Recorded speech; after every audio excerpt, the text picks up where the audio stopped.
The economic and energy crisis is increasingly spiraling out of control and emerging as a massive political crisis. In the latest, sources say Sri Lankan Prime Minister Mahinda Rajapaksa is set to meet President shortly. This comes after Rajapaksa government's ally, Sri Lanka Freedom Party, has appealed to the President to set up a caretaker government. In a letter to the President, the Sri Lanka Freedom Party, which is an ally of the ruling government, has urged the President to set up a caretaker government within a week, failing to which all the 14 members of parliament of the party will quit the government and will function as an independent group. Earlier in the day, security forces sent back over 100 demonstrators who had taken to the streets to hold protests against the Rajapaksa administration in Colombo. The demonstrators continued chanting slogans and holding placards reading "Gotta go back." The protesters had gathered near the residence of opposition leader Sajith Premadasa, who was supposed to lead the march to the nearby Independence Square.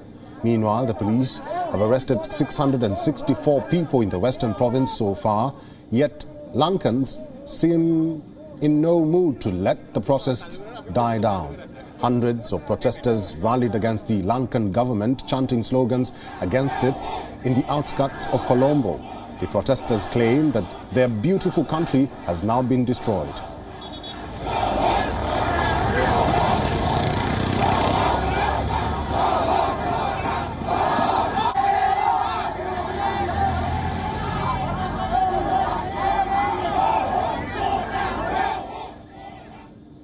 The social media ban, which was imposed last night in a bid to suppress anti-government voices, has been lifted.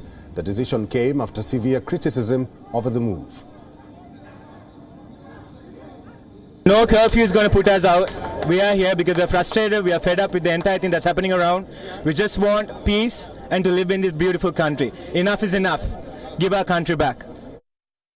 Rajapaksa's decision to quell dissent against the economic crisis by imposing curfews and blocking social media has ruffled the feathers of even his own party members and loyalists. Sri Lanka's Youth, Sports and Digital Infrastructure Minister Namal Rajapaksa has slammed the social media ban, calling it useless.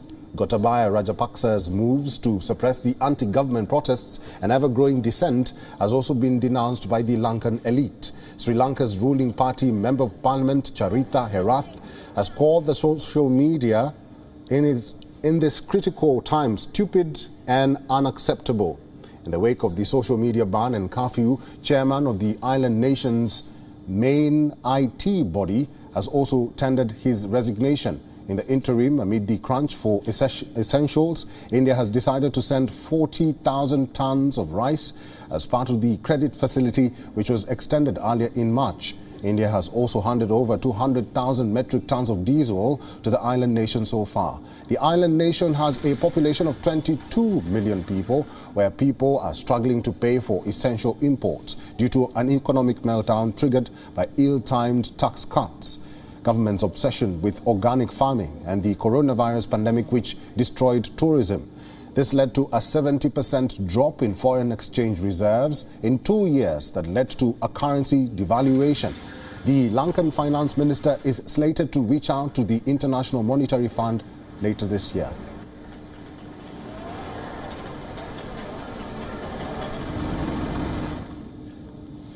And for more updates on this story, our correspondent Dasuni Athauda has sent us this report from Colombo. Take a look. Despite an island-wide curfew, the government imposing emergency law as well as prohibiting and preventing any and every individual from assembling at a public space, Sri Lankans across the island have gathered in protest to exercise their constitutional right for a peaceful protest against the government and the present economic crisis the country is facing. That's not all. Sri Lankans were also imposed to a strict social media ban of 15 hours, which was highly unsuccessful, as users then later switched on to VPNs, where anti-government hashtags appeared trending in many countries, including the United States. Much is expected in the coming hours and days as well here in Sri Lanka. Stay with WION for the very latest. Reporting for WION World is one from Colombo. I'm Dasuni Athauda. WION is now available in your country. Download the app now and get all the news on the move.